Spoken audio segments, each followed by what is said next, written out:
Well,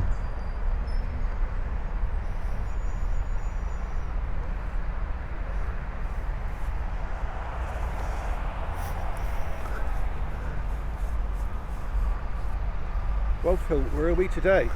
We are on Caprera Terrace, Which is the site of the Pennycomequick work. The second, very close to the railway station, aren't above we? the railway station and Stonehouse Creek. This is a map of the area. We've been to Magdalen Fort. This is the Pennycomequick work, another of the great forts that stood here in the Civil War. Started in late 1642, 1643 to protect Saltash Road.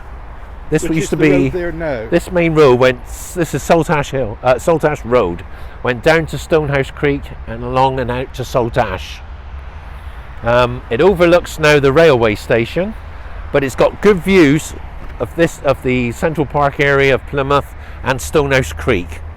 So it was another vital fort in the line of defences that protected Plymouth from Roundhead attacks. In fact, even today we can see it's got a fine view, hasn't it? It's got a brilliant view.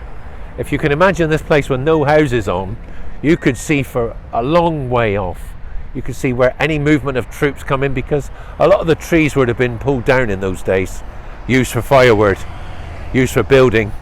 When this was built in 1642-43, my firm belief is that Colonel William Ruthven, Plymouth's first commander, along with Sir Alexander Carew and the city council, the mayor, designed these forts and were responsible for having them placed where they are today, guarding a major road. All the forts guarded a major road.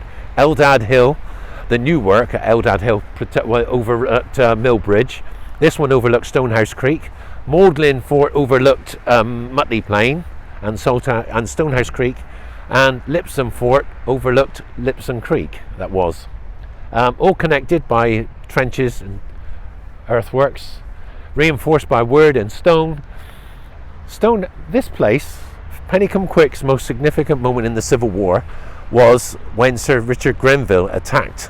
He made his massive attack against several of the earthworks in January the 10th, 1645. He moved his whole army up to attack several points at once at 2 o'clock in the morning. As I said earlier, at Magdalen, this garrison here was almost overrun. His troops came across Stonehouse Creek. Grenville's troops, the royalists, they overran part of the fort here, further forward, and there was hand-to-hand fighting. The commander, Captain Richard Clark, was wounded in the fight. The fort almost fell. It didn't. And one of the saddest events of this Civil War is when personalities come into it. A man called John Pine, who was a seaman who was fighting in the fort because we didn't have enough soldiers here, so we used some of the sailors off the ships that were in Plymouth Harbour as a reinforcement, because they could man the guns. They were more proficient in the use of artillery than our own soldiers were here, so we used them to reinforce the little garrisons here.